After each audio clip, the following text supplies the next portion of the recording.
Hello, I'm Richard Ridge for Broadway World. Disney's latest film is the musical Frozen, which will kick off the Thanksgiving holiday weekend. And I'm here at Joe Allen with one of its stars, Santino Fontana. Welcome. Thank you for having me. It's good to be here. So, I love this film. It's one of my all-time favorite Disney films. Great, thank you. So, how did you get attracted to this? There was a script. Well, first of all, I came into audition for Jamie Roberts, who's the casting director, for Tangled originally.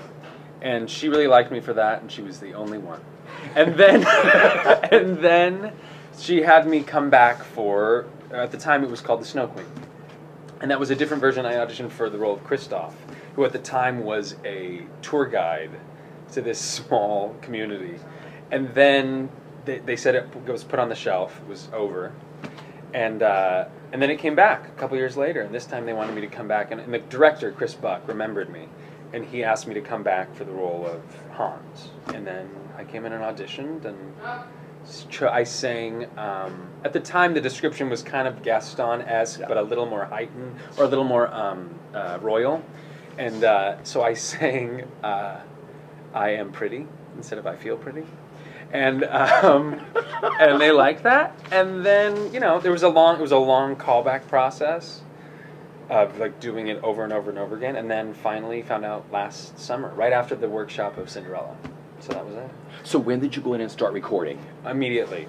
So I found out in like July, and then I'd say the first session was in August, and then I did 5 sessions overall, some in LA, some here, and you know, and then a couple weeks ago we saw it for the first time, and it's incredible. All right, so what was it like watching yourself up there? Really? Well, it's not me. That's, you know, it's bizarre. It's the new you. It's bizarre seeing your voice coming out of someone that's not you. That's what I could not wrap my head around. So the first time I saw the movie, I couldn't tell you if I liked it or I didn't like it. I could not figure out, because I also, you don't read the script. So I just knew my scenes. So I knew roughly what my character was going to do, but even that changed without me knowing it. So the rest of the movie was a huge surprise. So the first time seeing it was me getting used to hearing my voice come out of this guy with red hair, and also getting the story. And then the second time watching it, I was able to really get the movie and loved it. I thought it was so moving and funny and exciting and action-filled. So. Yeah. Well, let's talk about working with your directors, Chris Buck and Jennifer Lee, and Jennifer also wrote it. Yes. So how do you work on something like this when you're just giving a voice? It's the best. It's the best. It's probably the most liberating I've ever felt as an actor, because your only job is to be a generator of options. You're not there to edit. You're not there to decide what the best choice is. Your job is to create a bunch of material for them. So, you know, you would read a scene, they give you a scene and they kind of tell you, this is what we're thinking is happening, this is what you see, and they maybe show you some slides of like, this is where we are, or this is what's going on, and then you read the scene. Not with the actor who's in the scene, just with a reader. And then you would read it as many ways as, they would let me read it as many ways as I thought it could go. And then they would offer up some ideas, they would ask me if I had questions, we would maybe try some different lines, they'd have me ad-lib or improv a little bit, and then that was it. But so it was really like it's an actor's dream to be able to just unload all this creativity and then say, okay, you go do what you want with it. It's not my job. Yeah. Yeah, I don't have to repeat it. I also don't have to adhere to the script, because I don't know the script. So I don't know what's going to happen. So I'm just playing the scene. So let's talk a little bit about Hans. What can you tell us about him without giving anything away? Sure. Hans is a Disney prince.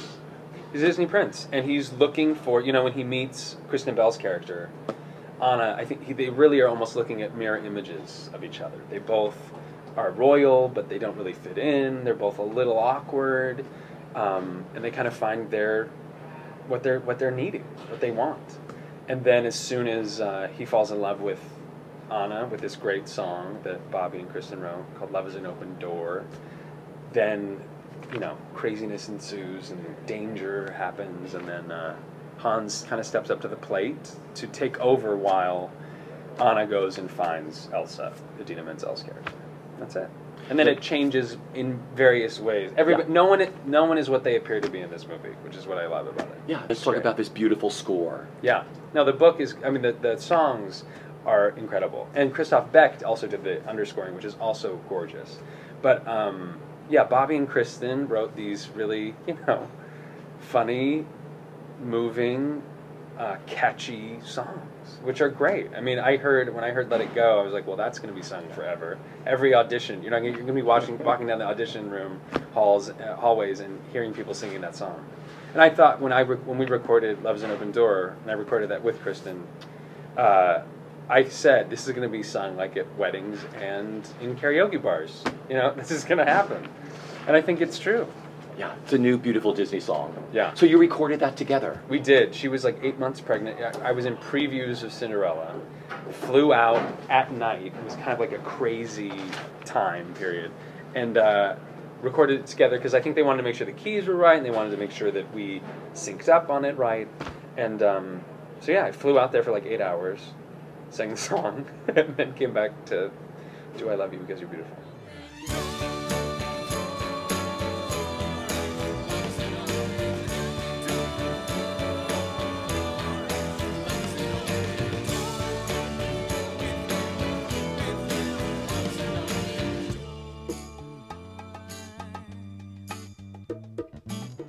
I was asking the girls and some of the guys what it was like being a Disney character. I mean, was it ever a dream of yours, like to do a Disney film? It's the cliche that you always hear actors say, "Oh, it was my dream," and I'm like, how many dreams do you have? Does everyone have a dream of being this part? Every show, yes. Someone's in, it's like, "Oh, this is my dream." No, every time. How many dreams of your life are realized? All of them go away. This I have to say though, in college or in high school, my senior year of high school. There was a jazz choir that I was in at my local college that they let me sing in. And I remember we were singing in the car ride. Someone was singing A Whole New World because we were going to some jazz thing, concert. And someone said, you could be like a Disney voice. I was like, I would love to be a Disney voice. I don't know that I ever said it would be my dream, but I'd say it's the closest to something as a kid. I mean, I remember watching Aladdin. And loving Aladdin, loving Robin Williams in Aladdin, loving the character and the music. And I remember thinking, oh, this is so awesome. So to be able to be on the other side of that it's pretty close to a dream come true. I mean, it's great. It's awesome. I could never have imagined it.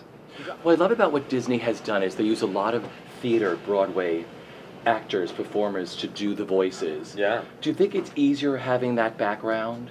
That it works well Yes. between Broadway and these kind of films? I do. I think so, totally. I mean, not that long ago, they used to have a different voice for the acting compared to the singing. And I think John Lasseter was the guy who finally was like, no, we're going to find people who can do both because they're out there. And, everybody in our cast, Jonathan Groff, Josh Gad, me, Dina, Kristen Bell was on Broadway. Alan Tudyk. Everybody has a pretty strong theater background. And especially Broadway musicals. Yeah. So I think it's smart on their part, and I think it does benefit the movie definitely. Okay, you are now a Disney doll. I'm a Disney doll. How exciting is that? That's really exciting. It's really weird. It also looks nothing like me, so I'm okay with it. But if it looked like me, that would be trippy. But he has red hair, so there's so many. No, and there's like a box, and people in fans of Cinderella have sent me the doll to sign and send back to them, which I have done. It's hard to wrap your head around. Would you like to do more of these? Yeah. You gonna hire me? I'll hire you. Let's do it. We'll put something together. I would love to do more of these. I think it's so fun because you're not stuck by anything visual. You can literally just let your imagination go wild, and then let somebody else, collaborate on that. So 2 princes. Do I see a trend here? No, and the trend will end this year. Trust me. You know me. I don't like doing anything too long. So, and these 2 princes are very different. Yeah. Prince Hans is very, very, very different than Prince Topher. But, my year of Prince will come to an end, and then I'll find the next thing. So, if you could sum up the best part of the experience with working on Frozen, what would it be for you? Oh boy.